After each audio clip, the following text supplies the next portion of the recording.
सामने आ जाएंगे। उनको लेकर के जो अपडेट्स है वो आपसे कुछ देर बाद हम तमाम। हिमांशु, मैं आपको रोक रही हूँ यहाँ पर।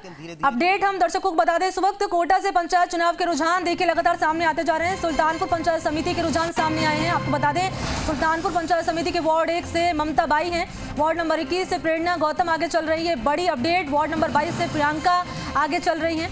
ये बड़ी अपडेट है। और कोटा से पंचायत चुनाव के रुझान धीरे धीरे साफ होते हुए आ रहे हैं, नजर आ रहे हैं। पंचायत समिति के रुझान सामने आए हैं और आपको बता दें कि वार्ड नंबर 1 से ममता बाई हैं और वार्ड नंबर 21 से प्रेरणा गौतम आगे चल रही हैं। वार्ड नंबर 22 से प्रियंका आगे चल रही हैं। रुझान धीरे धीरे सामने आ रहे हैं क्योंकि 11 बजे काउंटिंग शुरू हो गई थी। 1 घंटे का वक्त बीत चुका है। रुझान सामने आए हैं। वार्ड नंबर 1 से ममता बाई आगे चल रही हैं।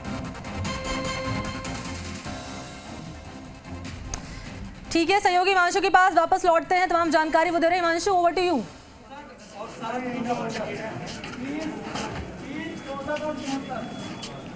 देखिए मणि, मैंने जैसा कि अपडेट आपको दिया कि जिला परिषद को लेकर के फिलहाल ये लाइव तस्वीरें जो हैं वो हम यहाँ पर दिखा रहे हैं। ये मतगणना स्थल से फिलहाल सीधी तस्वीरें हैं जो जी राजस्थान पर एक्सक्लूसिव तस्वीरें जो है वो यहाँ पर दिखा रहे हैं। मतगणना स्थल से काउंटिंग जो है वो लगातार चल रही है। काउंटिंग के साथ में हमने जो रुझान है वो सबसे पहले पहुँचाने की जो कोशिश है वो यहाँ पर की है। आपको 4 वार्ड से जुड़ा हुआ जो रुझान है वो सबसे पहले आया है सुल्तानपुर पंचायत समिति से।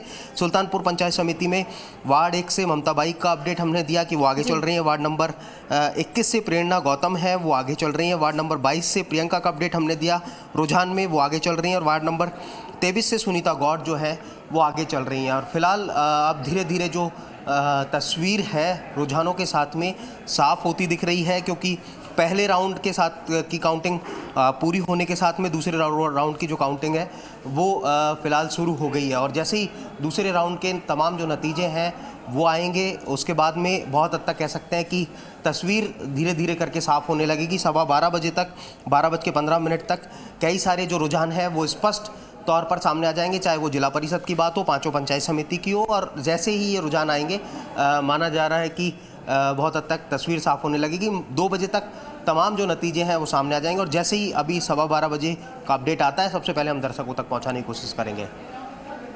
बिल्कुल, देखिए अपडेट हम लगातार दर्शकों तक पहुंचा रहे हैं। सहयोगी हिमांशु ग्राउंड पर मौजूद हैं, उन्होंने जानकारी दी कि कौन आगे अभी चल रहा है। और जिस तरीके से पहले राउंड की जो काउंटिंग है वो पूरी हो चुकी है और दूसरे राउंड की काउंटिंग को लेकर भी अपडेट हिमांशु ने दिया। हिमांशु, देखिए सवाल अब बात कर लेते हैं हम राजनीतिक समीकरण की। हिमांशु, राजनीतिक समीकरण की हम बात कर लेते हैं। यहाँ पर बीजेपी और कांग्रेस की अगर बात कर ली जाए तो यहाँ पर अभी फिलहाल क्या तस्वीर बनती हुई नजर आ रही है दोनों पार्टियों के बीच में? और बात कर ली जाए अगर रुझानों की तो कौन आगे निकलता हुआ दिखाई दे रहा है? हिमांशु, यहाँ पर समीकरण क्या कुछ कह रहे हैं राजनीतिक कुल मिलाकर? देखिए बीजेपी के सामने शुरुआती दौर से ही जो चुनौती थी वो सबसे बड़ी ये थी कि यहाँ पर जो बीजेपी के बीच में आपसी खींचतान थी वो मोटे तौर पर सामने आई, जो बीजेपी के लिए पूरे चुनाव के दौरान भी सरदर्द रही। कांग्रेस की अगर बात करें तो कांग्रेस प्रदेश में सत्ता में है। निश्चित तौर पर जब स्थानीय चुनाव होते हैं तो इस बात की अहम भूमिका होती है कि प्रदेश में सत्ता आखिरकार किसकी है। और जब राजस्थान में सरकार है तो कांग्रेस के जो प्रत्याशी हैं वो इस बात को, सरकार के काम को लेकर के, सरकार की योजना, निश्चित तौर मुद्दे हैं स्थानीय चुनावों में स्थानीय ही होते हैं। लोकल जो इश्यूज होते हैं उन्हीं को लेकर के जो चर्चा है होती है, चाहे वो गांव में नाली से जुड़ा हुआ मुद्दा हो, चाहे वो उनके गांव से जुड़ी हुई समस्याएं हो, चाहे वो सफाई व्यवस्था की बात हो, चाहे सड़कों से समस्या हो, समस्याएं भी स्थानीय होती हैं। और इन्हीं को लेकर के जो चुनाव है, चुनावी मैदान में, चुनावी समर में तमाम प्रत्याशी नजर आए। आपसी खींचतान भी कम नहीं हुई,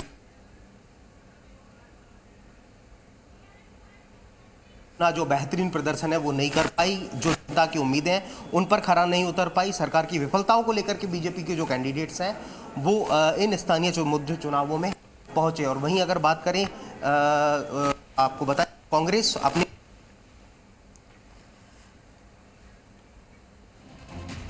जी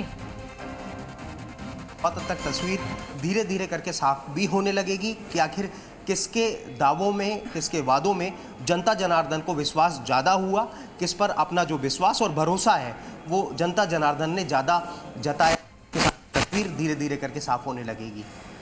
बिल्कुल हिमांशु, सही कहा आपने। और देखिए अमूमन हम देखते हैं हिमांशु कि जब उपचुनाव होते हैं तो कहा जाता है कि उपचुनाव का असर जो होगा विधानसभा चुनाव में देखा जा सकता है। पंचायत चुनाव हमने देखे, पहले पंचायत चुनाव हुए, फिर हमने उपचुनाव देखा, तो कहीं ना कहीं कांग्रेस वहां पर बाजी मारती हुई नजर आई है। हिमांशु, क्या उनका असर इन चुनाव पर पड़ता हुआ दिखाई देगा? देखिए निश्चित तौर पर, जैसा मैंने अपनी बात को शुरू करते हुए स्थानीय चुनाव बात की, इसमें सरकार जो ठीक है हिमांशु, ठीक है। बहुत बहुत शुक्रिया आपका तमाम जानकारी के लिए हिमांशु, और तमाम जानकारी अपडेट पहुंचाने के लिए बहुत बहुत धन्यवाद आपका। और अब बात कर लेते हैं अगली